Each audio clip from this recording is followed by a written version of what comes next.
and Shri Rahul Kumar Sharma ji. He's the Senior Managing Editor of Sage. As a token of respect, we would like to, yeah, please.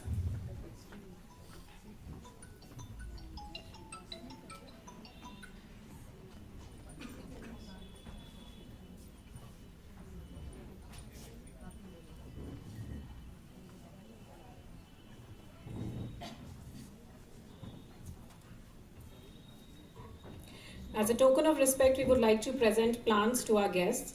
Ms. Sheila Sabu, Administrative Officer of CSD, will present a plant to the Chair, Shri K.N. Srivastava sir.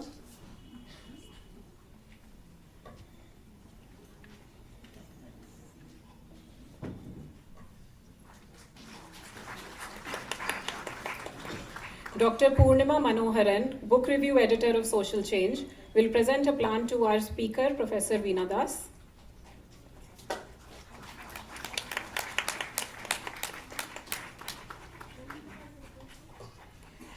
Ms. Gurmeet Kaur, Assistant Editor, Social Change, will present a plant to our collaborative partner, Mr. Rahul Kumar Sharma.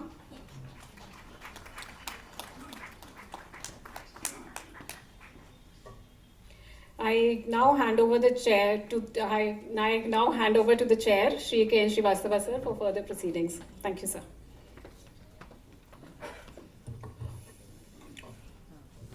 Good evening to all of you, ladies and gentlemen. Welcome to this 8th Social Change Annual Lecture. Our President, Dr. Srinath Reddy, was supposed to preside the today's program. Is held up in some other program, so I have to deputize for him here today. Before we proceed, may I request my colleague, Professor Riaz Ahmed, to extend formal welcome to all the participants over here.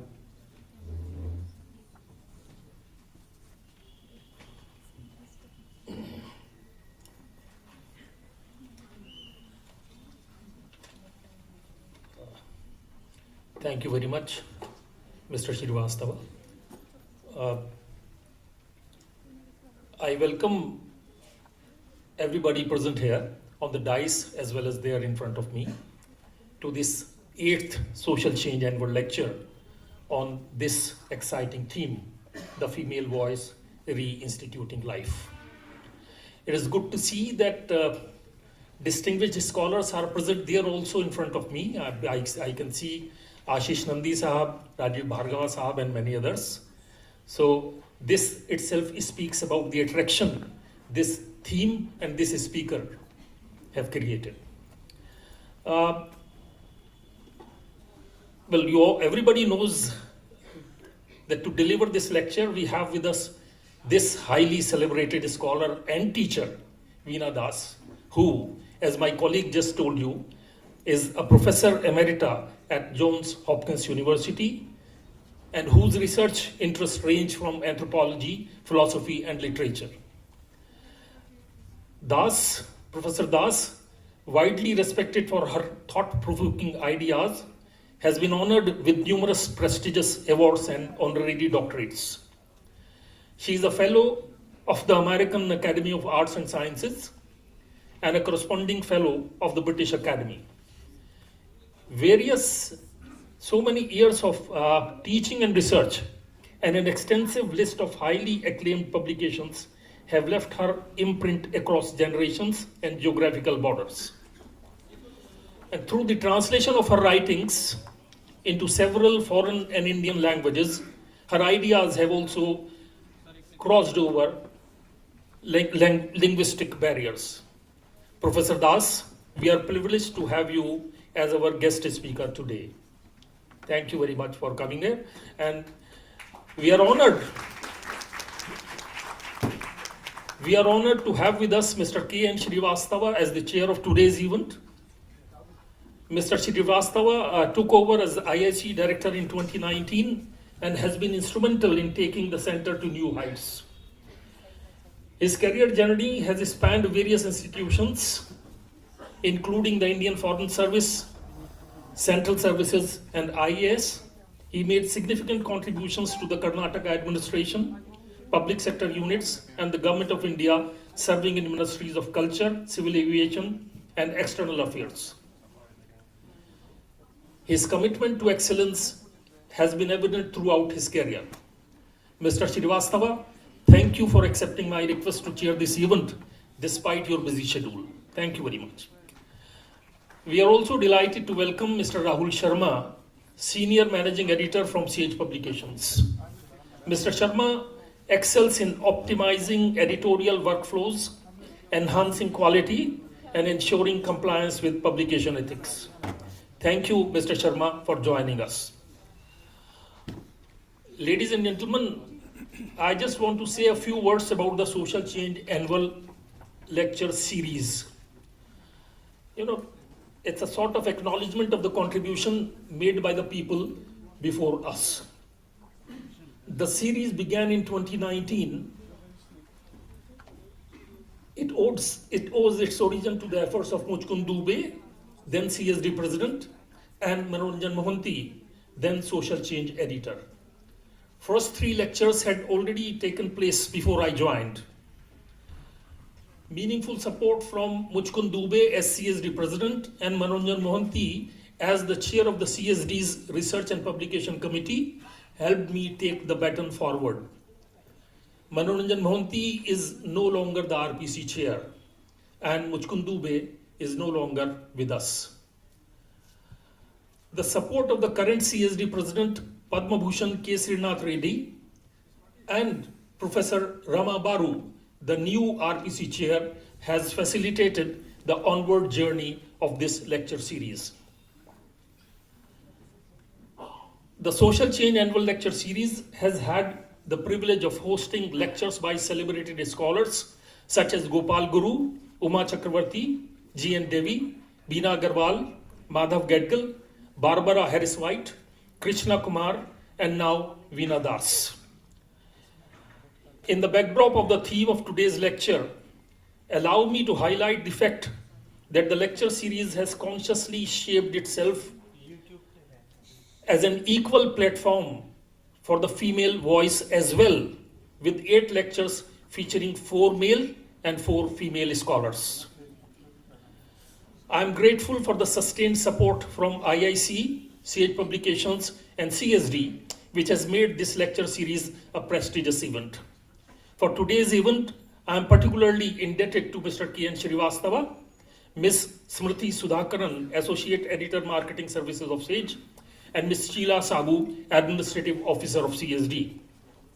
Their guidance and their teams have made meaningful contribution to organizing this program. Last but not least, I want to express my gratitude to my own team, my colleagues at Social Change. Managing Editor Ankita Goyal, Book Review Editor Purnima M, and Assistant Editor Gurmeet Kaur. Their support in conceiving and executing this event has been invaluable. I look forward to an exciting lecture by Professor Das, which will be followed by questions and answers. Thank you very much.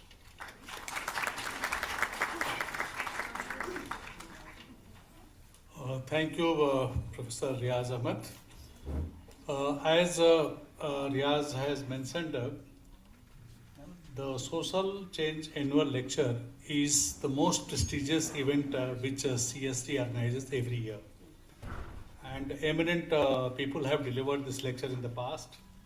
And today also we are going to have delivery of this lecture by a very, very renowned anthropologist, Professor of Anthropology, Professor Veena Das.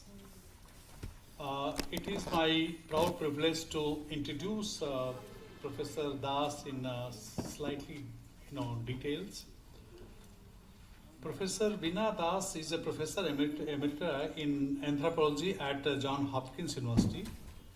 She is recipient of honorary doctorates from several universities and numerous other prestigious awards, including John Simon Guggenheim Fellowship Award in 2009. She taught at Delhi School of Economics for more than 30 years and at the New School before she joined Johns Hopkins University in in the year 2000. She is a fellow of American Academy of Arts and Sciences, and in 2019 was elected as a corresponding fellow of the British Academy. Her research interests range across anthropology, philosophy, and literature. She is particularly interested in how the textures and the contours of everyday life can be rendered with the everyday and the event conjoined in making of the honorary and the critical. Among her many books are Life and Words, Violence and the Descent into the Ordinary, then Affliction, Health, Disease, Poverty, Textures of Ordinary, Doing Anthropology after Wittgenstein, Slum Acts, and most recent co-edited volume, A Matter of Detail. Her writings have been translated into many languages, including Chinese, Spanish, French, Portuguese, Italian, Hindi, Bangla, Japanese, Korean, etc. Professor Das is going to speak to us today on the female voice, the reinstituting life. The gathering in the audience indicates as to how much of interest this lecture has really generated. Before I invite her to deliver her talk, let me say a few things. One is my request to all of you to kindly put your mobile phone on silent mode. Second thing is that after she has delivered her talk, we are going to devote sufficient time on question and answer. And we'll try to finish the entire program, say about 75 minutes or so. So may I request you, Professor Vinay Das, to kindly deliver your lecture. Would you like to go over there?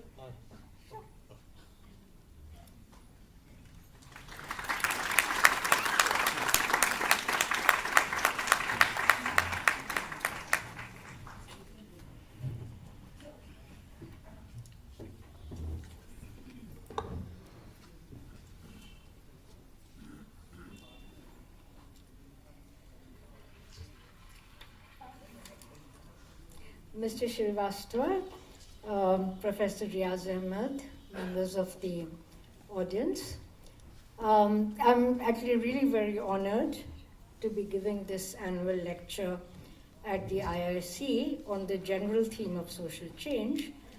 And I want to thank especially the social change team at the CSD for their hospitality, for their intellectual stimulation, SAGE for above all also sponsoring the lecture and the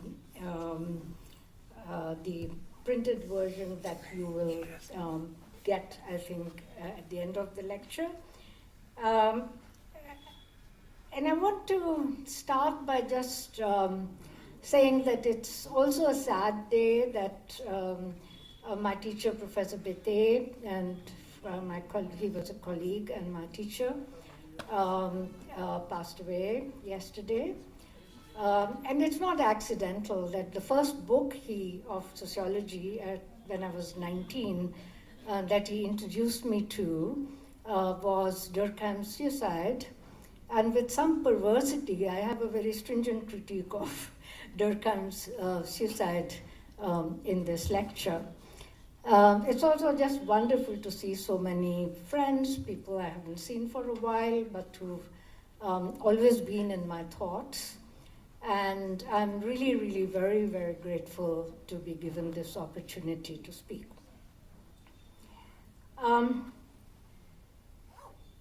So I begin, I have one request. I tend to mumble, and so at the back or somewhere, if you see that I'm not reaching out to you, just call out so that I can bring the mic in alignment with myself. Okay. So I begin today not with an argument, but with a mood. One could call this mood as reflecting the darkness of a time that leads a sober historians such as Reinhard Koselleck to say that the disposition to kill should be seen as somehow natural to the human, and that leads Stanley Cavell, the writer of Emersonian perfectionism, to call human life itself as a crime scene, the inhuman as a possibility of the human, not its aberration. Together, these writers show the absurdity of a vision that would make anthropology or sociology as the science of variation of the human condition, as if we know in advance what the limits of the human body or the human voice are. Nor can a project be one of providing a correction to different versions of the civilizing mission through which Western thought has managed to cast historical failures of other societies as their ontological condition, whereas the violence of the West was cast as a temporary aberration. I do not look for very subtle formulations of this claim, but instead cite the philosopher Emmanuel Levinas, who has no hesitation in saying that while there are many cultures whose national literatures contribute to ontological pluralism, I cite, it is Europe which, alongside its numerous atrocities, invented the idea of de-Europeanization, which in turn represents a victory of European generosity. He adds that Europe has many things to be reproached for. Its history has been that of blood and war, but it is also the place where this blood and war have been regretted and constitute a bad conscience of Europe, which is also the retour of Europe. I do not dismiss the many philosophical achievements of Levinas, but I also feel a compulsion to ask if we can go beyond an expression of indignation and explore what enables this kind of formulation of European superiority, especially since Levinas can also claim in the same breath that, quote, there is a kind of envelopment of all thinking by the European subject, all thinking by the European subject. And he says this without knowing anything of Buddhism. In other words, you need not know anything in particular to be able to know everything.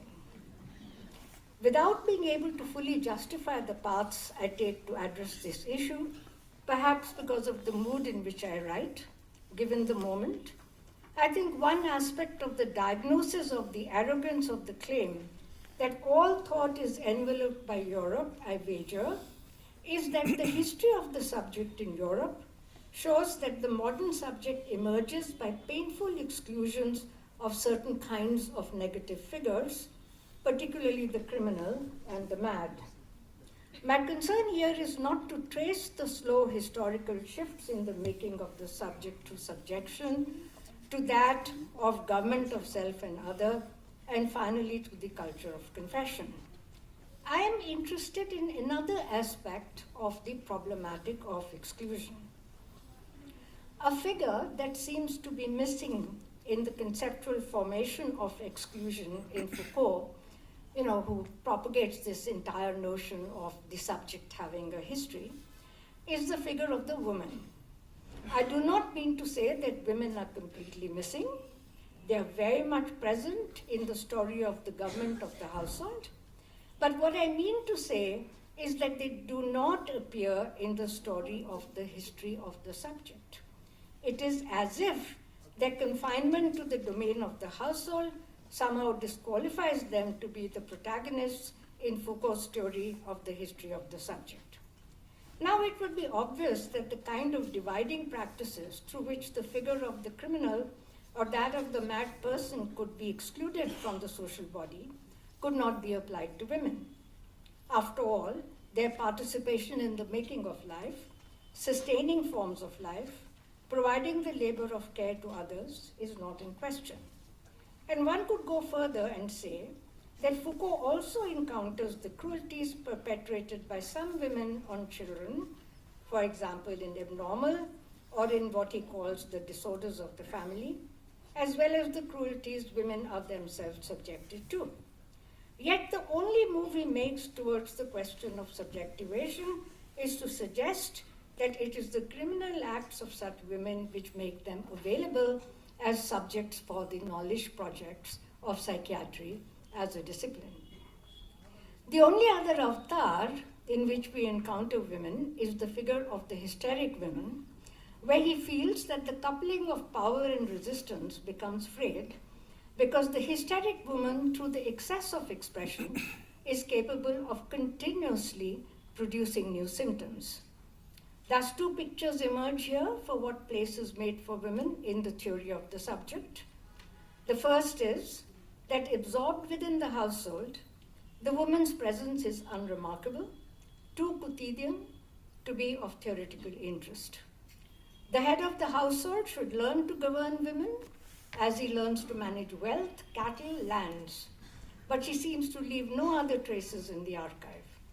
The second picture is of the woman who has committed a crime, often against children, who remains unintelligible and hence is a subject of interest to psychiatry, or the hysteric, who also defies the psychiatrist by her ability to constantly produce new subjects of her condition. New symptoms of her condition. As Cavell had articulated this issue, on one side is the suffocation of the woman's voice, and on the other side is the excessive expression. Underlying both conditions is the evasion of life as it is lived, both when it is being sustained through the labor of women against the many misfortunes and tragedies to which the living are subject, and the fragile network of things and people that sustain life get broken. When relations fade, neglect and abandonment seeps in the everyday, leading to small and large defeats. My claim is that a response to the violence secreted in everyday life demands that life be reinstituted. So I'm not saying reformed, I'm saying life be reinstituted. But that project leads us to a radical redefinition of the place of the woman, not as an abstract figure of thought, but through singularity of life as encountered in individual men and women. If anthropology had once prided itself for showing the empirical unfolding of the sheer diversity of life forms that could be again gathered through the application of theory under such abstractions as variations of the same human condition, or the acquisition of culture as second nature, this project could be accomplished only at the cost of imposing concepts from above that masked a pernicious epistemic domination under the guise of theory. But let us step back for a moment and ask, can we change the ground of these discussions by not so much refuting these arguments and thus placing our faith once again in reason to correct itself, but by asking what might help us loosen the grip of the demand that we move from the particularity of our encounters with real human beings in the generality of concepts that can be then stamped with what Foucault called the Cartesian moment in the career of thought. I am not advocating an escape from reason into some other realm, call it the realm of imagination or emotion, or resorting to a sentimentality and nostalgia for times past, but proposing that we arrive at our own inhabitation of reason through other routes. One possible route, I wager, is to make a shift in the weight assigned to the ordinary, and how it might establish different norms on how life is sustained through the female subject that invests authority in speaking and writing of the ordinary. So the next section is life as re-inhabitation. In a remarkable commentary on the project of anthropology as a description of life as a rehabilitation through a descent into the ordinary, Jocelyn Benoist, this is the very famous French philosopher, considers the implications of taking life not primarily as an object that one can see from the outside, as if it had boundaries that separated it from other things in the world, but something we render only through a mode of participation or accompaniment. The passage from my book, Life and Words, that he found most compelling for this vision, he calls it one of the peaks of the book, is the following. Excuse me for quoting myself, but actually I'm quoting Benoit quoting me. There is a complex relation between a life and life, so that how one lives in relation to one's own and others' deaths turns out to be a project of how one protects not only a form of life over disputations, criticisms, and recognitions in the fact of change, but also how one protects the institution of life as lived in the singular. For Benoit, this passage should be read in the background of my claim that anthropological work is at its best when it can acknowledge the limits of the knowing subject and a disappointment with knowledge, or rather, a disappointment with a picture of knowledge, in which the expertise of the anthropologist is said to be laid on the messiness of lives to make it speak to the universalizing project of determining answers to such metaphysical questions such as, what is life? What is the human condition? In Benoit's words, quote, something anyway may still remain of the philosopher's arrogance in the posture of the anthropologist. That is to say, the position of the one who knows. The agents do not know why they do what they do, and thus who they are, but the scientist knows. It is not so much an achievement as a definition. I think it's a brilliant line to say this is not something that's been achieved by definition. The scientist knows, right? Although many anthropologists make similar appeals to lived experience, the next steps they take either lead them into a labor of the negative or in the creation yet again of new boundaries between experience near and experience distant, reason and emotion, and so on. Underlying both these stances is a masking of the real problem at hand, that we cannot substitute our own disappointment with expertise by assuming that someone else, in this case the natives, would somehow have a better grasp over their reality. That is what I'm arguing is not, the answer is not that we don't know, but they know. My claim is that attention to the ordinary and the everyday asks for an acknowledgement that in ordinary life people might not act on the basis of anything but fragmentary knowledge. But they might not be masters of their situation or have a God's eye view of the world in which their actions unfold, as Austin's essay on excuses and Lodge's interpretation of the vulnerability of our knowledge show. Yet concepts that Wittgenstein calls humble, rather than the super concepts scholars long for, are born and enable actions to be taken within these situations of uncertainty, contingency, and the force of sheer accidents. As Wittgenstein famously said, here one can only describe and say, this is what human life is like. I mean, I would have liked to translate it as such as life, right? It is not a reason for distrusting the work done in the everyday, but acknowledging that everyday life is indeed lined with skepticism and failure, but that re-establishing life in the everyday is not a matter of dramatic once-for-all event, but something that is undertaken repeatedly, quotidianly, in the thick of things falling apart, as women know. To the poet Fayaz, who bemoans, "Ek bakiya udheda ek siya, yu umr basar kab hoti hai," you know, a stitch, unraveling it, stitching again, how can life be lived like that? My interlocutors in the field would remind me, if not through words, then through their gestures or their actions, that it was precisely within that mode that life was lived. Let me step back here and try to decipher why such a vision of life is seen as threatening to so many founding figures of anthropology. Here is Claude Lévi-Strauss, whose majestic work on mythology showed an underlying logic in primitive thought, rescuing it from the charges of emotivism, but of course, on condition that ethnography does not cede the task of thinking through myths to the conceptual formulations that the natives have of it. So here is the citation. We would risk committing sociology to a dangerous path, even a path of destruction, if we then went one step further and reduced social reality to the conception that man, savage man even, has of it. And actually, it's not accidental that Levinas says it took a European to see what savage thought is really about.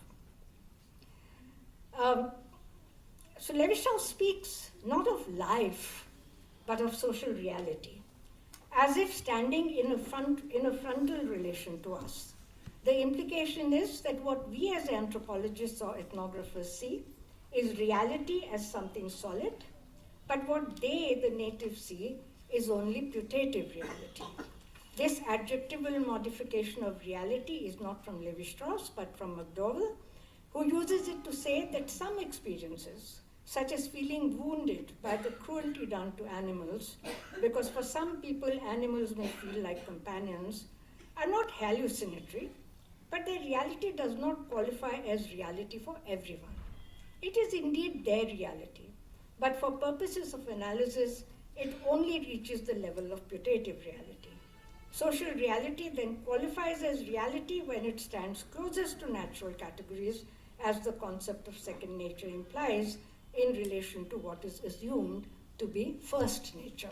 And I'm happy to talk more about it, but this is what has allowed recently, for example, 40 philosophers, led by philosophers from nowhere else but Oxford, to say that transgender identities are fake identities, right? It's because of this idea that second nature ultimately has to have a theory of first nature. And that's where it seems to me that the introduction of something like putative reality does enormous damage.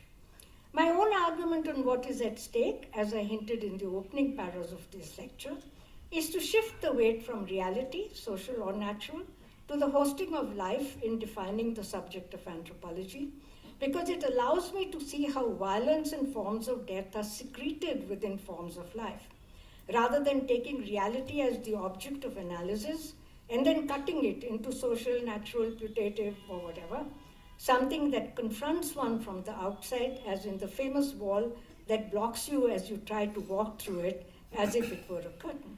I mean, it's very interesting that all these arguments in favor of saying reality is solid actually assume reality is hurtful. But that reality can be joyful is something which does not come through precisely because life is actually, in positing reality in this way, life is in fact evaded.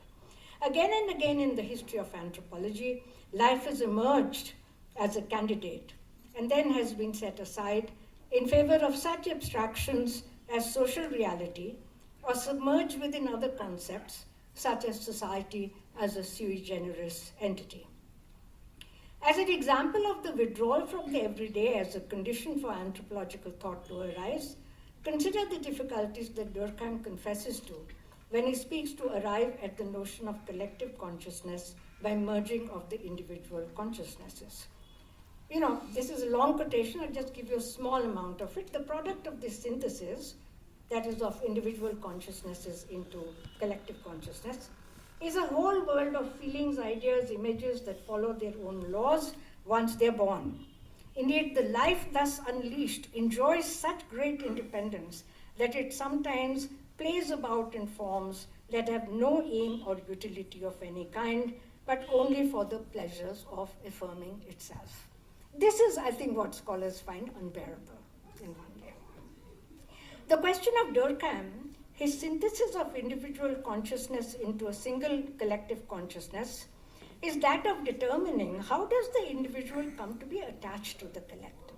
That is, I'm not doubting that there is a whole lot in Durkheim where he talks about prohibitions, he talks about asceticism, he talks about the manner in which the individuals, the use of punishment to create future memory is imposed on the individual, which is why society is ever present. But why would they be attached to this notion? This is what he has to say. For Durkheim, this attachment to the collective has a quality of a kind of delirium, in which women are afforded very little participation. He says, stimulated by the collective experience of congregating amidst the sacred, participations are pulled away from ordinary occupations and preoccupations and moved to the point of delirium akin to religious state. Right? So what attaches them to the collective consciousness is not a rational acquisition, that was Kant's view. For Durkheim, it's a certain kind of delirium from which women are in fact excluded. In his work on suicide, Durkheim makes his exclusion of women from collective life even more explicit. Quote, as she lives outside of community existence more than man, she is less penetrated by it, society is less necessary to her because she is less impregnated with sociality. She has few needs in this direction and satisfies them easily. Penetrated, impregnated, the imagination of the social and the abstract society as sui generis turns out, after all, to be another version of a masculine creation, a sexualization of the social in language in which women have no position as embodied subject, except as bodies to be penetrated and impregnated. The quotidian and the mundane, which at one point Durkheim recognizes to be necessary for men to endure life, finds no recognition at the level of theorizing society. This flight from the ordinary and from the mundane activities that sustain everyday life through the labor of care performed by women stands in need of serious correction. And for that correction to occur, the picture of knowledge that permits such language to be used against not only women, but also against other modes of subjectivation needs to be not just amended, but abandoned. In the last section of this paper, I will now give you one detailed example of the project, of what is it to be, in fact, creating a certain kind of way of thinking about the female voice.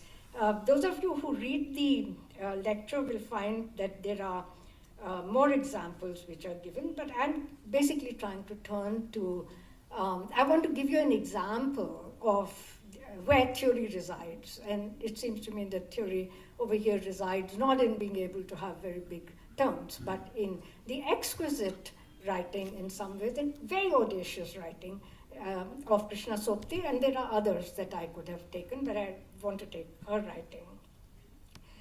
So the 4 volumes that I take from Krishna Sopti's writing are called Hum Hashmat, and I claim that they provide the finest example of a rendering of life that is both a critique of the sexualization of language and a striving toward a different kind of we that does not efface the I. It is perhaps a version of moral perfectionism in the female voice. Krishna Sopti has described how one day in her study, as she was writing, she sensed the presence of Hashmat, a male presence, but not with any sense of being alien to her. She explains that when within the same writer emerged 2 personalities, 2 colors, 2 idioms, I saw this situation when I sensed the presence of Hashmat. I was taking his measure not as someone else, but as of myself. The linguistic idiom through which his visage unfastened was neither new nor indeed that of a stranger or an outsider. That Hashmat is not an imaginary but a literal presence impresses on Sopti, and she allows herself a touch of surprise. As she says, I did not find in Hashmat's writing anything new or out of the ordinary. His thought was not borrowed from somewhere else, nor were the character of his words alien. Perhaps Hashmat was the form that the many layers of the city took.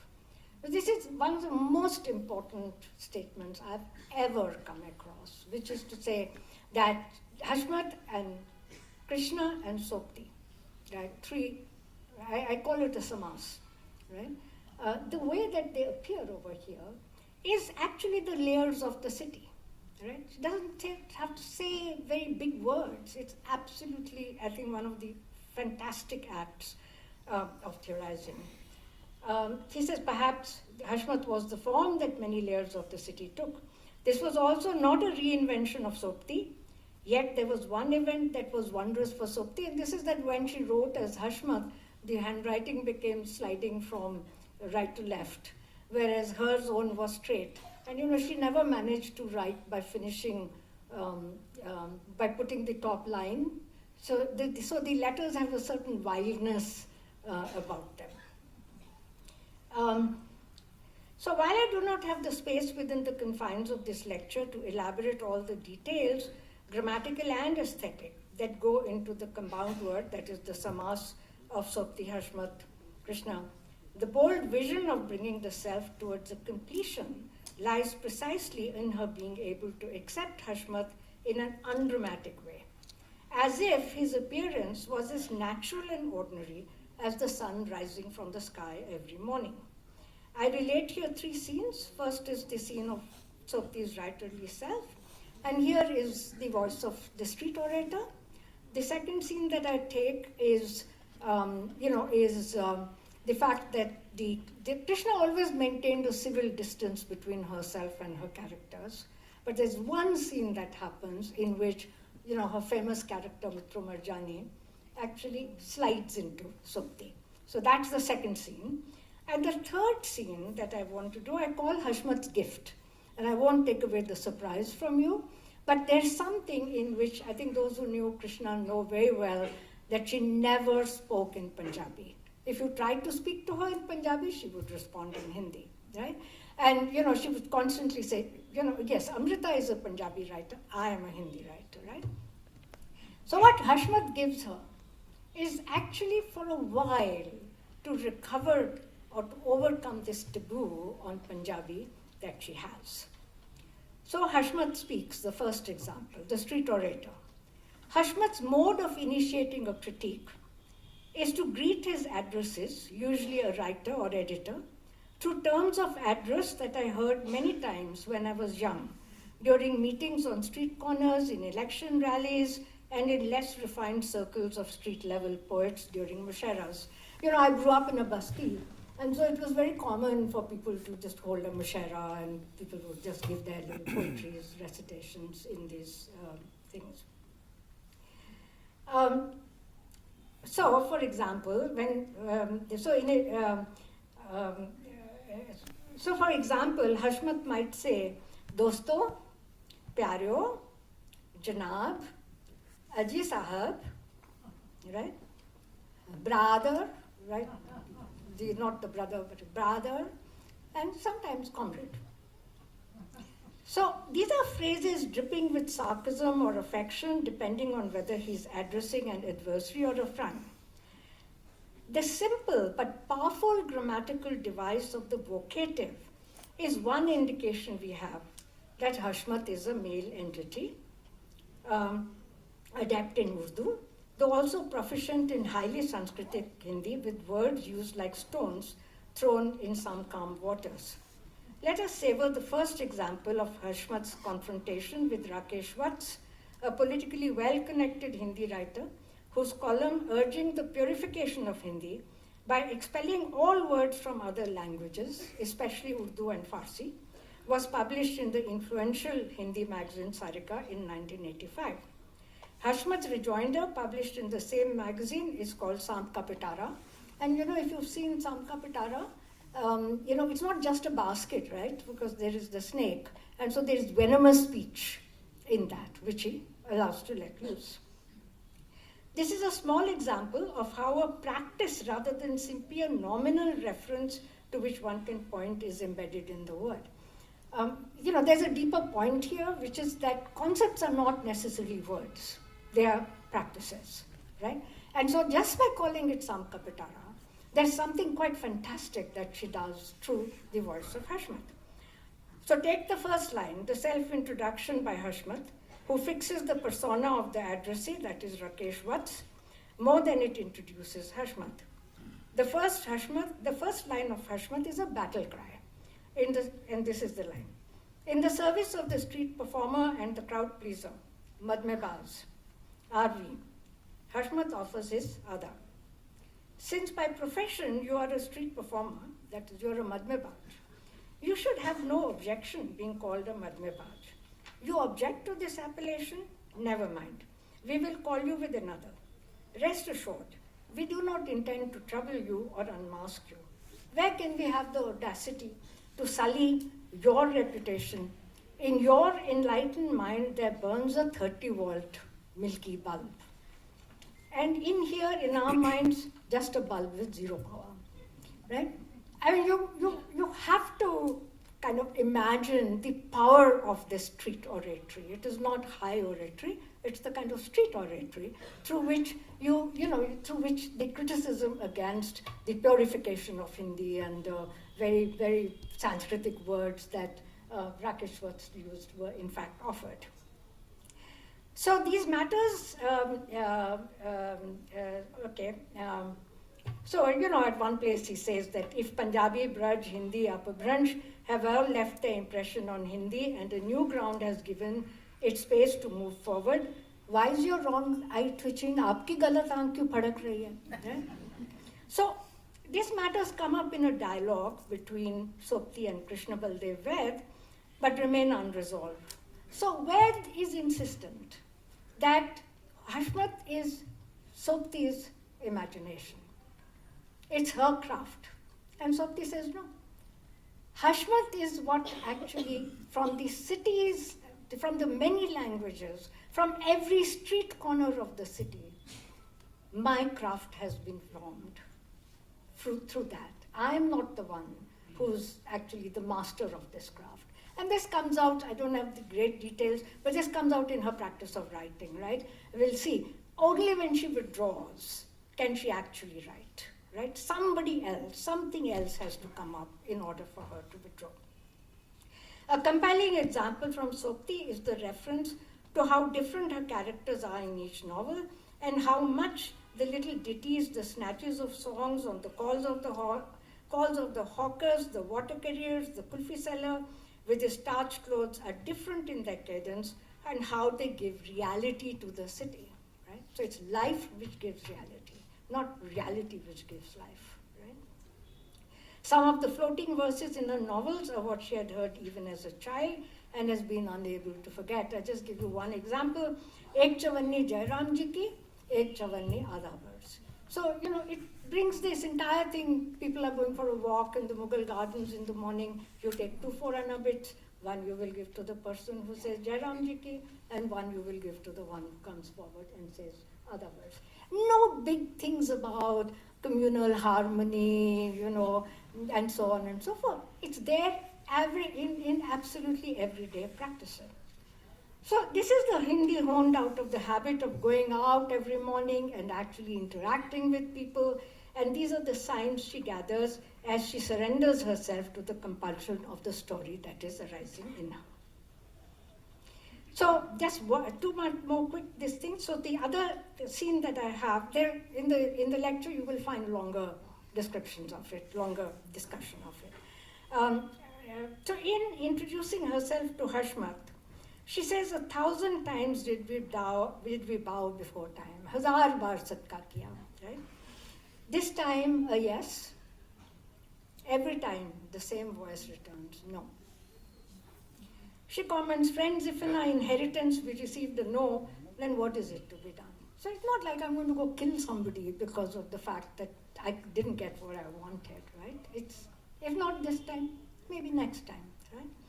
My own sense of this inheritance of a negation through which Sopti introduces herself is that it has something to do with how Sopti's writing emerges only when she recedes and yields instead to a force, a compulsion coming from yet another way of making her hands an instrument for another. So, when he says over there, that the truth is, she says, that the soul of the writer and the soul of the story both hover around the table. Suddenly you become someone other, each word a body, a soul, a smell. It is your hands that are moving, but you feel the presence of someone other who's writing.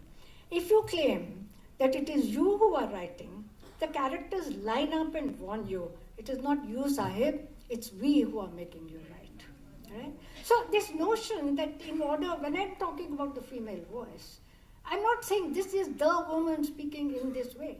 I'm saying it's the ability in a certain sense to recede, to come forward, to allow a whole lot of plurality and multiplicity to come within the voice.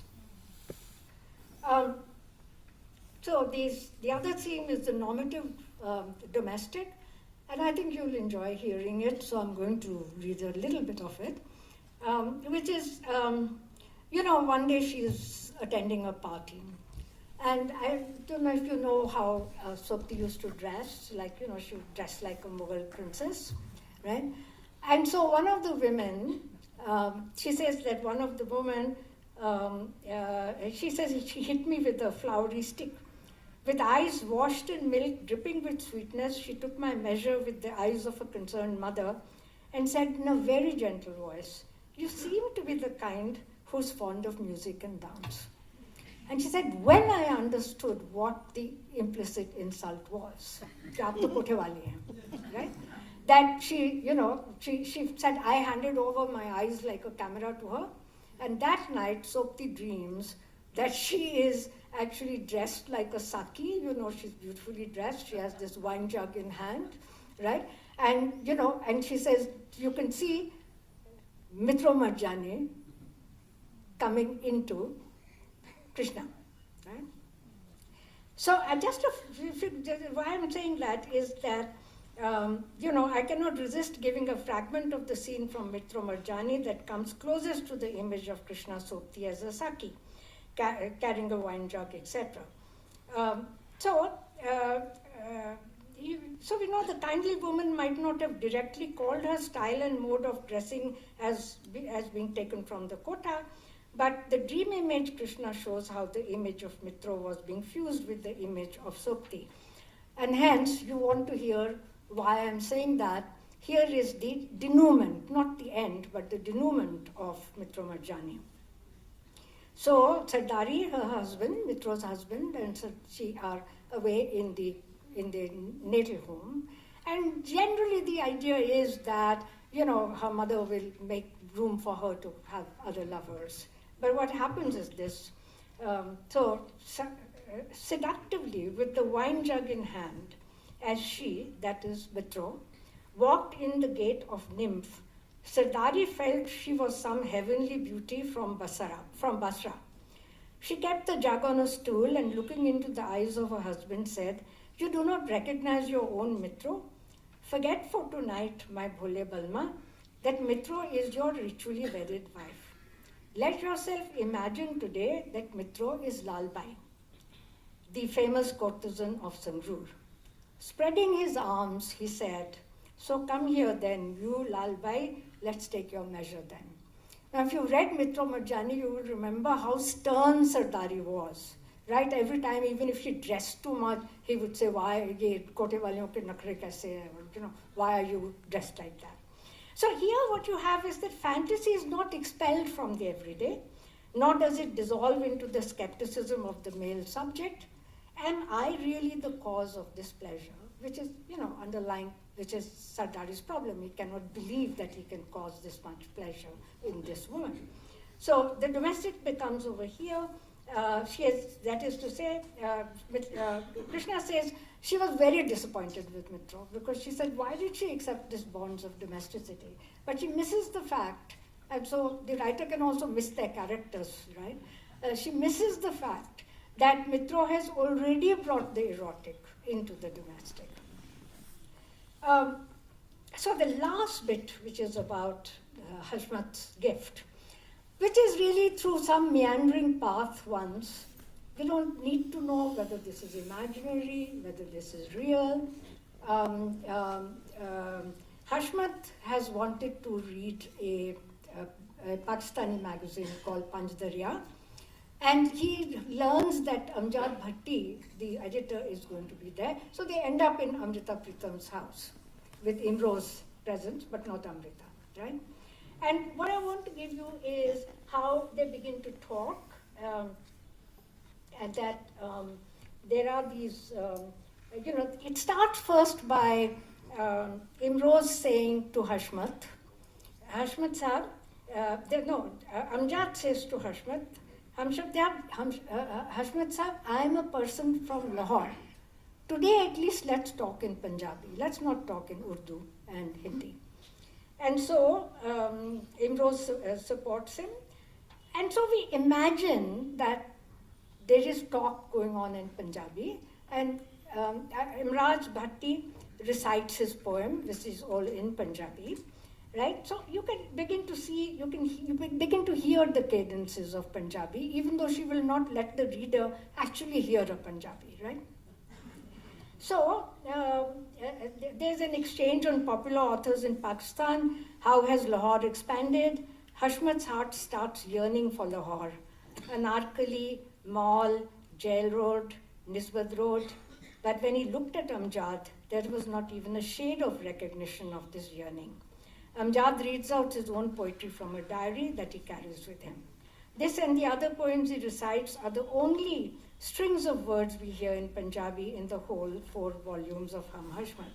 Then at one point they return to Lahore. The splendor of Lahore, very much there. The cool breezes, they flow as ever, make us well. And those warm hearts of the Lahoris, brimming with passion, as always, they are there, Hashmat Sahab. We, Hashmat, wanted to ask more. Then suddenly the flag of the new nation began fluttering between us. In utter confusion, Hashmat asked, are there sarson ka saag and makki ki roti there too? Amjad Bhatti seems to grow 10 years older. Hashmat Sahab, what you want to know, I understand. Let it go.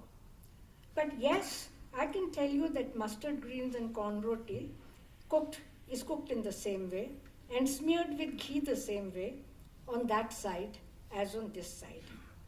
The last glimpse of how Hashmat gets up, shakes Amjad's hands, this Amritsari Lahori boy. All right, Your Highness, Badshah, go make your country prosperous. If you can remember, give them our salam. Tell them there was a time when we too were the inhabitants of the same nation. Reading this essay, I thought this was the most complex rendering of voice I've seen. Nowhere does Saptoti allow her voice to be marked as female, not through grammar, not through dramatic cues. The encounter in this way is possible because it is Hashmat who speaks. Yet the texture of the text is suffused by the swirling affects of Krishna and Sopti. Krishna had never allowed herself to speak in Punjabi. Sopti resolutely keeps to the half tones of Punjabi, but refuses to be seen as a Punjabi writer. Through Hashmat, she now participates in a conversation in Punjabi, though she will not allow her reader to hear the sounds of Punjabi coming from her mouth. We as readers do not hear Punjabi, but we can read the poems aloud and relive the scenes of Amjad, reciting his poems in Punjabi, and through the mediation of Hashmat, see Krishna allowing herself to participate in a Lahori evening. The last question that stumbles out of Hashmat's mouth on whether the sarson da saag and makki di roti is made in the same way there as here, it could only have been a woman's question. Yeah? So in a recent writing on Wittgenstein and feminism, Logers made the point that it's not that we can apply Wittgenstein directly to feminism. And, very major book has come out on Wittgenstein's contributions to feminism. But what has happened is precisely that vulnerability of everyday life, the vulnerability of language, which is typical of the female voice, which comes up in that. So it remains for us, so what I want to say over here is, in the writing of Krishna Sopti and her quiet acceptance of Hashmat as a male presence within her own body of writing, we find a fierce defense of Hindi energized by many tongues and a weaving together of domestic, erotic, and political scenes that all demonstrate how the female subject can absorb the masculine voice without being overtaken by it. Hashmat's street oratory, his confrontation with language purifiers, his encounter with young Lahori editor, all are at one level episodes in a male voice. Yet they are composed, sustained, and given their ethical pitch by Sopti's own investments in the ordinary. The cadence of street calls, the taste of makki ki roti and sarson ka saag, the remember rhythms of partition cities, the figure of the courtesan smuggled back into the domestic. It remains for us to ask if anthropology, and by implication social science, can receive this gift of thinking in the feminine mode from literature and thus find a joining of ethics and politics in the reinstitution of life. The female voice in the movement of thought as a descent into the ordinary is not to shun reason, but recognize other paths.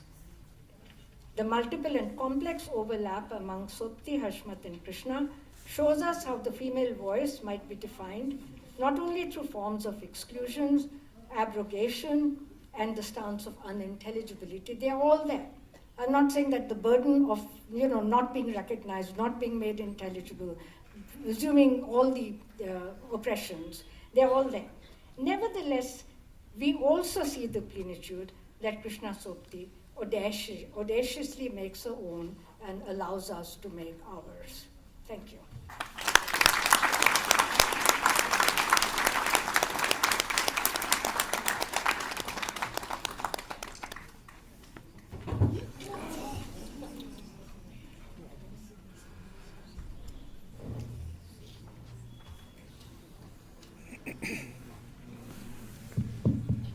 Thank you, Professor Beena Das, for such a fantastic, eloquent lecture. Ladies and gentlemen, now the floor is open for question and answer. I request you to put your question very briefly and also identify yourself. We'll take 3 questions in one round and then we'll continue like that. Mike. Mike.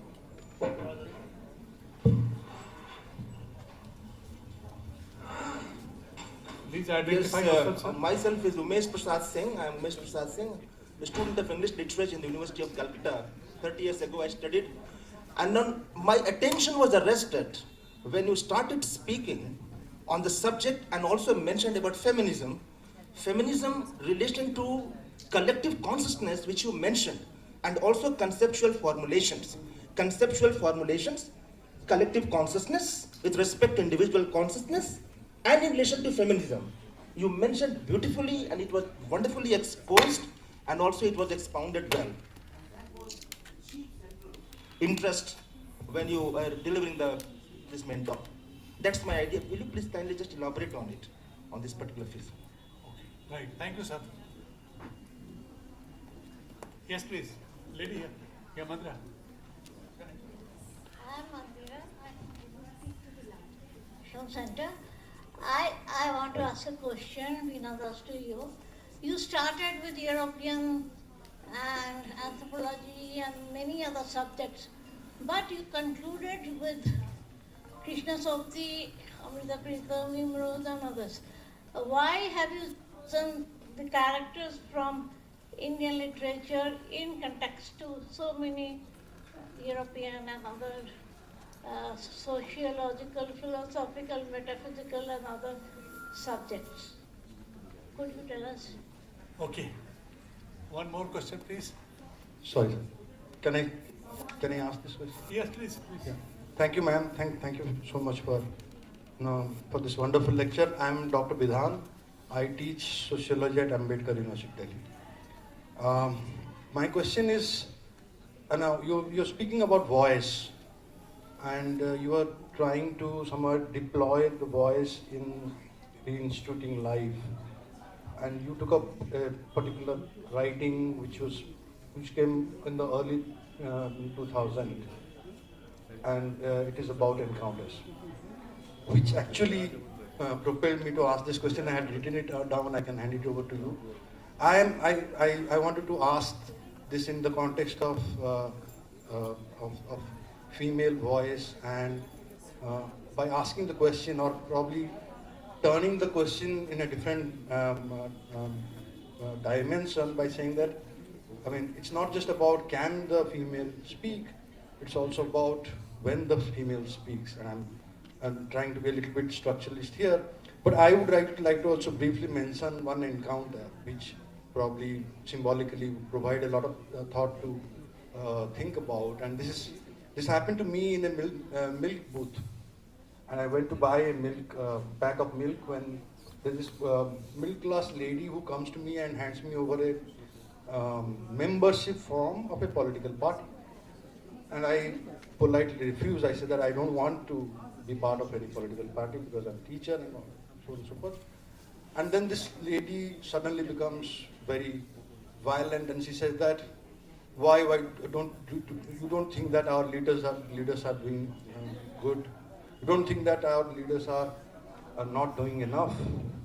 And within few minutes, I can see that a few other people have joined, and there was a chance that I could have been lynched at that point of time. So in that kind of a concept, I mean, I think from 2000 to 2026 right now, the very idea of a life lived, as you have been emphasizing a lot in your talk, has tremendously changed. And in that kind of a situation, I wanted to repeat that question: when the female voice speaks, where the agency comes from. Thank you. You got a question? Sir, excuse me, sir. Excuse me, sir. Yeah, thank you for all three questions. I think that there is a certain sense. One was, why do you take European examples? And I think the whole point about Krishna, for instance, is precisely that the female voice for her is not the voice of identity. I mean, it is a voice in which she can, in fact, as I said, she can actually absorb a male voice in the body of her own writing and recognized it. Actually, she calls it Hashmatiya Tukra, which means basically an adjectival, an adjectival entity. So not really an entity with a substantive entity, but an adjectival entity. And so the notion over here of saying, I was interested in seeing what is it that allows a certain way in which thought is supposed to be enveloped in Europe. And so it's not to cite them, I thought it was not to cite them as my authorities, but to say what exactly is wrong with that, and to be generous in that, to be able to, in one way, offer a particular way in which correction can happen, not through occupying the same space of reason, but really coming to it through an entirely different modality in some ways of voice. So the second, the other question was around voice, and I think there I might have misled you into thinking about the voice in very literal sense. I certainly think of it in very concrete ways that Krishna Sukti makes it available. But the idea of voice over here is both a grammatical voice, right? So as a grammatical voice, what you have are things like active voice, passive voice, middle voice, and and she's able in some ways to not use the notion of even the vocative, which is a grammatical entity, and in Sanskrit, usually vocative is something which stands outside. It's a comment on the sentence, right? It's not part of the sentence. What she does is to make it part of the sentence through Heshwat's voice. So in some ways, there is an amazing innovation that she is actually able to offer without actually pronouncing it by very big, heavy-sounding words. And I was hoping to entice you into thinking that theory does not come dressed as theory. You know, it can come in very gentle ways, and that's what happens with Sukti, which I find utterly fascinating and extremely innovative. But you know, if you're going to give me examples to say a woman said that and that is voice, then I'm sorry, I've probably misled you into thinking that it's a very simple kind of idea. Every time you hear a woman speak, you are hearing voice. Whereas my argument was quite the opposite. So that's why I said it's a male voice that she is, you know, in Hashmat, it's a male voice coming through the writing of a woman. So to say.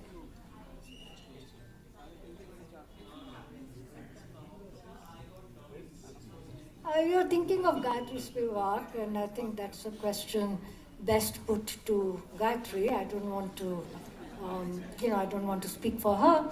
But obviously, for me, the issue is not like that women cannot speak. But what are the processes of subjectivation through which the kinds of exclusions which were done on the mad or on the criminal could not actually be simply replicated for women. I cannot tell the story of subjectivation in relationship to women in the same way that I could tell the story of subjectivation in relationship to the mad or in relationship to the criminal, in relation to the theory of punishment or the history of punishment, right? And I think it's that I was trying to say. A lot of people have said, oh, Foucault did not take women very seriously. But the question is what allowed him to not do that, given that they are women, not only in his writing, but in all the texts he studies. For example, in Seneca's writings, you know, where he has the letters to his wife or the letters to his mother, they're always pedagogical, right? So his mother is heartbroken that he is leaving, and she knows that he has been asked by Nero to commit suicide. But all he does is he actually gives her a lecture of saying how she should be stronger rather than recognizing the actual voice that his mother is articulating. So my problem is not Gayatri's problem. I think that my problem is a very different problem here.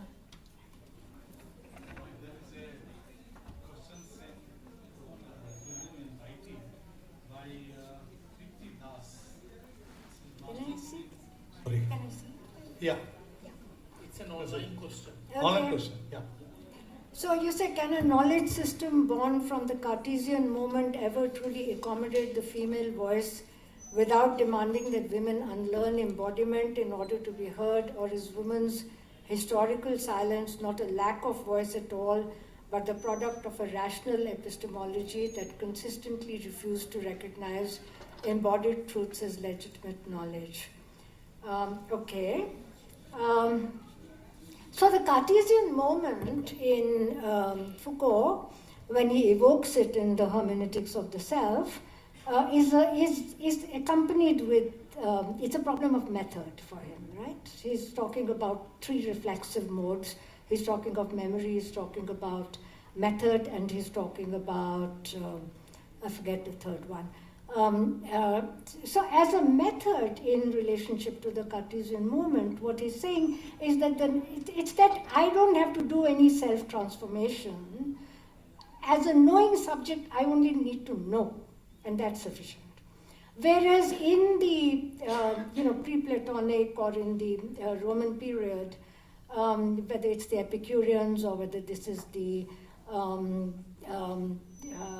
Stoics, or the Cynics, some kind of self-transformation was necessary in order for knowledge to happen at all. And the Cartesian moment splits that, right? And because it splits that, it then assumes that no self-transformation is necessary in order for knowledge to become the one that pronounces the truth, right? I don't think, these are questions that are best formulated as saying, can it truly accommodate the female voice? Because you will notice that Krishna doesn't actually ever talk about access to truth. That is the Cartesian moment which then makes Christian confession at the heart of self reflection, right? But this is not, there's no confessional mode in a certain sense in Hum Hashmat. It's a certain mode of critique that she's able to do in relationship to accommodating the male voice, right? But it also, what I tried to show in the end, I mean, there's something very, very delicate about the fact that Hashmat is able to give her back the gift of Punjabi.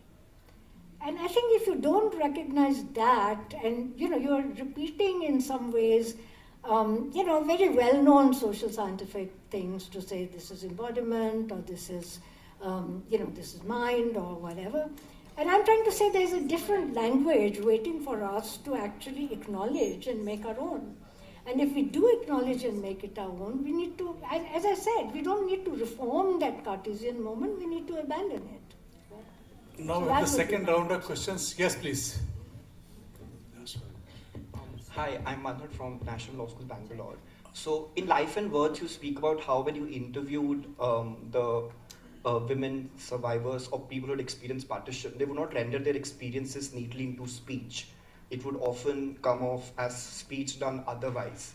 And you also refer to, for example, Mandodari and Gandhari's kind of articulation of their grief, and even today in Krishna Sukti's kind of articulation of speech through Hashmat.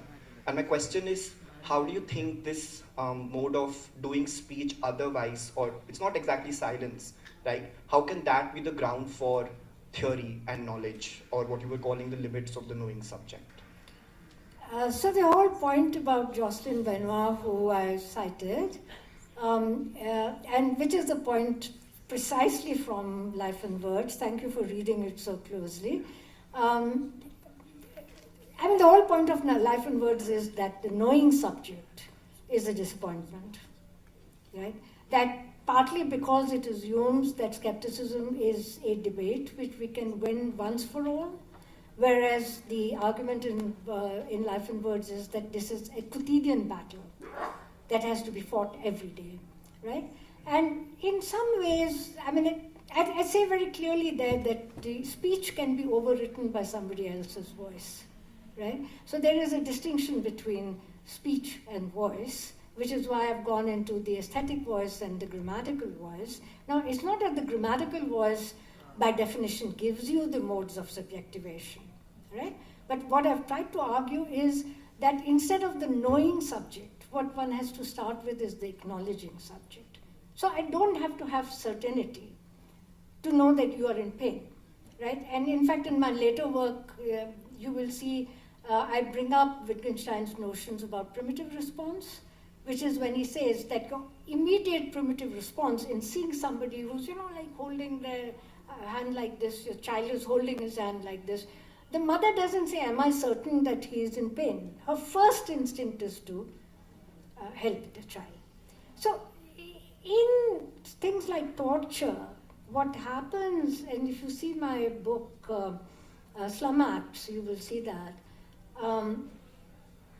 what happens is the primitive response is blocked, right? So, and there's a very nice book by Richard Rickman called Les Vivants, which is a fictional novel, but which is about the Cambodian genocide, where he shows once the Khmer regime is over and these women are walking in the forest, there's one woman who slips and falls and the other one picks her up, right? This was forbidden during the Khmer Rouge period, right? Or in torture victims, one of the things when we sleep, we often do is we put our hands around, we have a protective gesture towards ourselves. Part of the torture thing was people would be parading those who are being who were tortured because they would want to protect themselves, to hit them on the hand because they had to sleep with their hands like this, right? So in one way, I would just add that to Life and Words, I wasn't clear then about the primitive response, but I was very clear about the acknowledging subject. So say, how can we have knowledge is to defeat my argument, which is you don't have to have certainty. Knowledge is not the Peneka.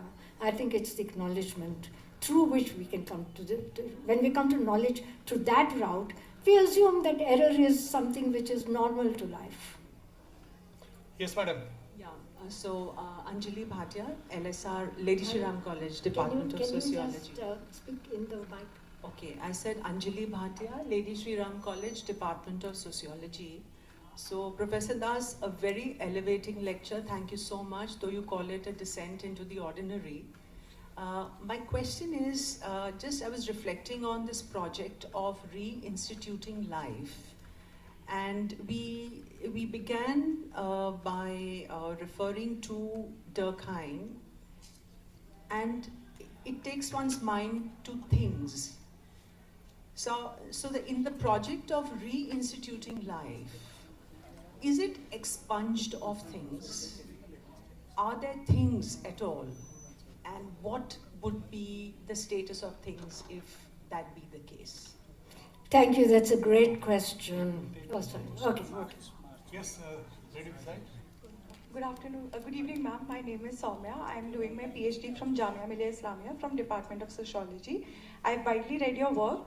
Specifically, my question towards your lecture today is about the descent into ordinary. My concern is specifically towards the concept of ordinary in itself, while your work Life and Words and Social Suffering with Arthur Kleinman and others specifically mention of this word called as poisonous knowledge coming from the act of witnessing. Have you ever personally felt while going on to the field where you personally felt that the ordinary is not there anymore, while on the surface it might feel peaceful and ordinary on the extent, but in the internal there are so many actions that breaks into the ordinary and brings back the not ordinary place per se through words or through language? Like you mentioned in the last excerpt itself, ki makke di roti and sarson da saag, who made it? Is it still being made? Like these questions are still being present in particular scenarios when you specifically go to the field.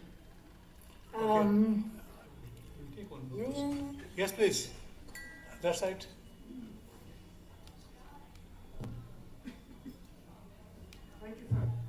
My name is Kartar Kapoor. I'm a student of comparative studies in the evolution of history. Ma'am, I need your permission to speak in Hindi rather speaking in English, because I can express better. आप हिंदी में बोलिए ना. Okay, ma'am. Madam आपके भाषण को सुनकर मैं एक बात से हैरान हुआ हूँ, वो मैं एक्सप्रेस करना चाहता हूँ कि we started from the tribal society in the nativism, from the natives, right? We have reached over here. आज हम बात कर रहे हैं कि आज क्या हो रहा है. मेरा प्रश्न ये है कि जो ट्राइबल सोसाइटीज वर्ल्ड ओवर है, वो फीमेल वॉइस जो है, female voice in the tribal societies, female voice in the tribal societies कहाँ से चला और कहाँ पहुँचा, और हमारा जो समाज है इस वक्त चल रहा है, फीमेल वॉइस जो इसका है और इसका कंपैरिजन क्या है? Thank you. Okay. Female voice, Indian outside. Yeah. Yes. Okay, so let me just say for the first two, both great questions. So I don't know if you noticed, but I speak about reinstituting life, not necessarily just form of life. So in Wittgenstein, the decisive thing is form of life, and Cavell says, there's a vertical horizon, there's a vertical and a horizontal aspect. And very often, the vertical aspect has been taken to mean biological life. And I'm actually arguing that there are not just two, but many, many dimensions. And by reinstituting life, I'm trying to say it's not just that life obviously needs form in order to be made visible. By reinstituting life, I'm saying that it means that from the singularity of life, there have to be ways in which there is a movement outward into rules, into institutions, into whichever externalities have to be dealt with. So, in my ethnographic work, for example, when you think about, and that's the point about singularity, I've tried to say that you don't actually see life somewhere, right? You only see it in singularity. However, the reinstituting, it's actually an analogy might be, we used to think earlier that, only after a great illness does the body need to repair itself. Now we know that actually DNA is getting broken 7,000 times a day, right? And so the reinstitution is happening all the time, right? And so I'll just give you one example. if I asked myself during COVID-19, how did poor families survive? They survived through the work of women. And they survived through the work of women because women had extremely sophisticated understandings of how to manage money. So, in some of the work that I've done, I've tried to show that there were at least 5 financial instruments that poor families used, in order to have the circulations of money necessary to put food on the table, to see that the child's education does not get disrupted, to see that other illnesses can be dealt with, and so on. So by reinstituting, that's what I mean. I don't mean just that you can give it a particular form, right? That's that's the question.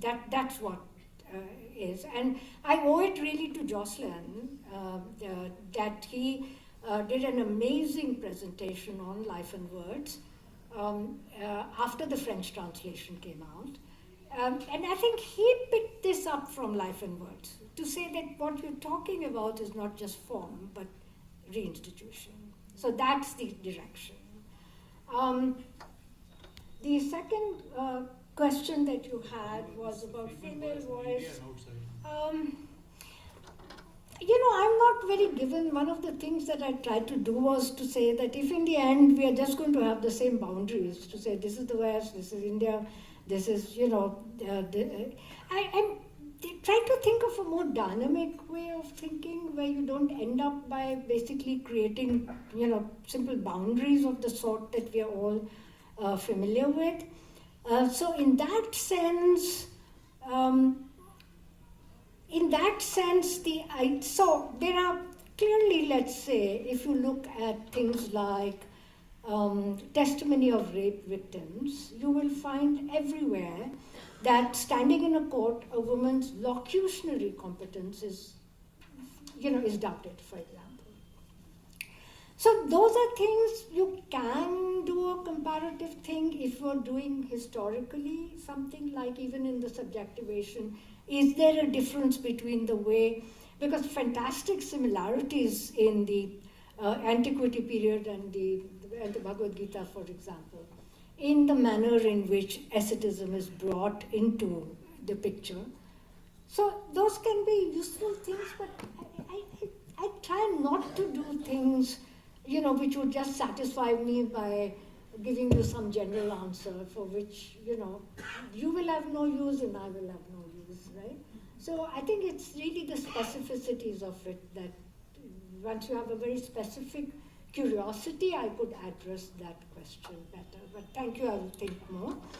आपने जो सवाल किया, तो इसमें आप जो कह रहे हैं कि औरत की आवाज़ का प्रश्न जो है, तो अगर आप इसका मेरा एक रामायण के ऊपर काम के ऊपर एक ऐसे है, एक निबंध है, जिसमें कि एक चीज़ जो मैंने उसमें कही है कि वो मतलब हम जो आप रामायण देख लीजिए, महाभारत देख लीजिए, कालिदास देख लीजिए, ये वाला चीज़ के एक औरत का सवाल जब पूछा जाता है, जब द्रौपदी का वस्त्रहरण किया जा रहा है, तब वो कई उनसे पूछते हैं कि ये क्या धर्म के अनुसार किया जा रहा है.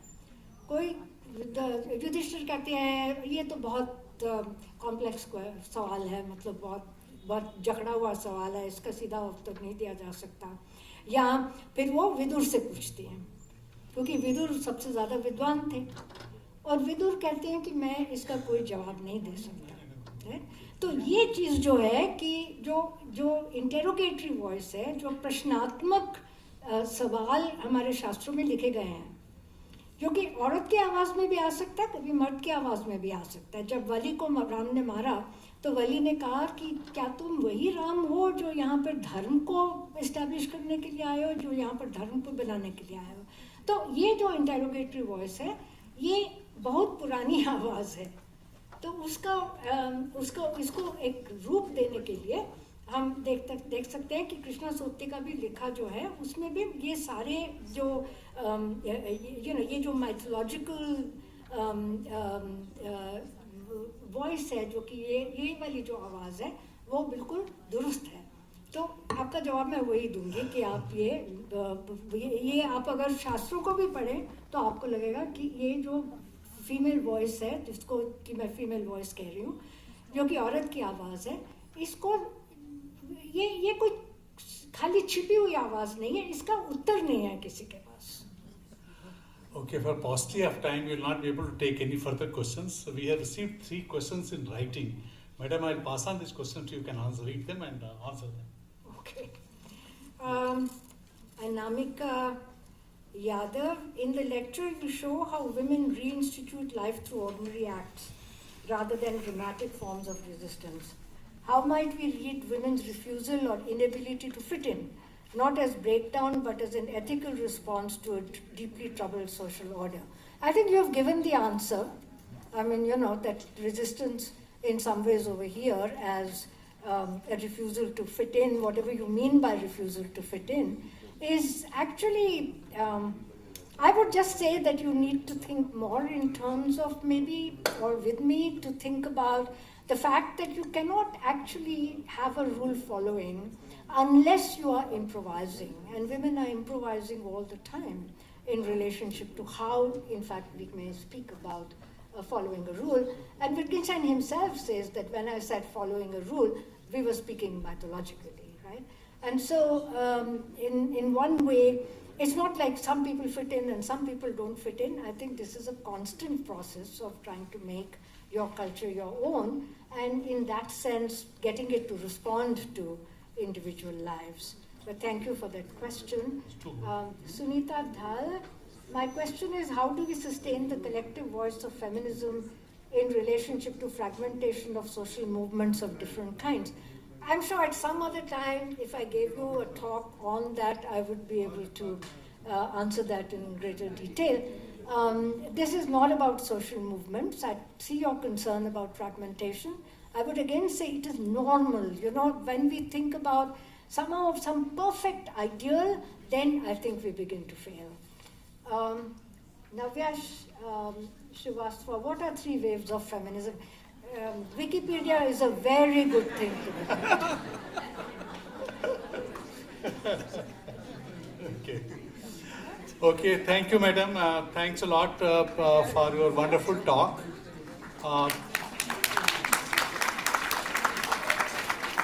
Your talk has, given a lot of food for thought for each one of us, and we'll certainly be looking forward for more such talks by you at the IIC. So before we end the program, may I request Mr. Rahul Sharma to kindly propose a vote of thanks.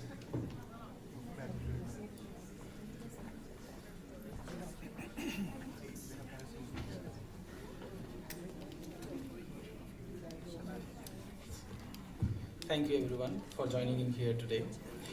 On behalf of the Council for Social Development and the Social Change team, it is my privilege to deliver a vote of thanks for this evening's 8th Social Change Annual Lecture. We are deeply grateful to Professor Veena Das, Professor Emerita of Anthropology at Johns Hopkins University, for delivering such a profound and thought-provoking lecture on the female voice reinstituting life. Her reflections on vulnerability, the ordinary, and the invisible labor of women in reinstituting life have offered us not only intellectual insight, but also a deeply human lens through which to rethink society, theory, and everyday existence. The richness of her scholarship and the clarity of her voice have left a lasting impression on all of us. And we must be echoing in our mind through one quote how she has emphasized on reinstituting life and not reforming. Thank you so very much. We extend our sincere thanks to Mr. K.N. Srivastava, Director, India International Center, for graciously chairing the session and guiding the proceedings with his thoughtful presence and experience. Thank you, sir. We are thankful to India International Center for hosting this lecture and providing a space that continues to nurture dialogues, reflection, and engagement on issues of social significance. Our appreciation also goes to our colleagues from SAGE for their continued support for such engaging and scholarly conversation and knowledge dissemination. Thank you. We are also thankful to Dr. Riaz Ahmed, editor of Social Change Journal, published by SAGE Publication, for the continued effort and coordination with SAGE to facilitate the event, sir. Thank you. I would also like to acknowledge the effort of the entire social change team at the Council for Social Development, whose dedication and meticulous planning made this event possible, as well as everyone who joined us here today and those who have participated through the live stream with us. Thank you all for being part of this enriching evening. We look forward to your continued engagement and social change annual lecture series next time. Till then, thank you so much. Good night.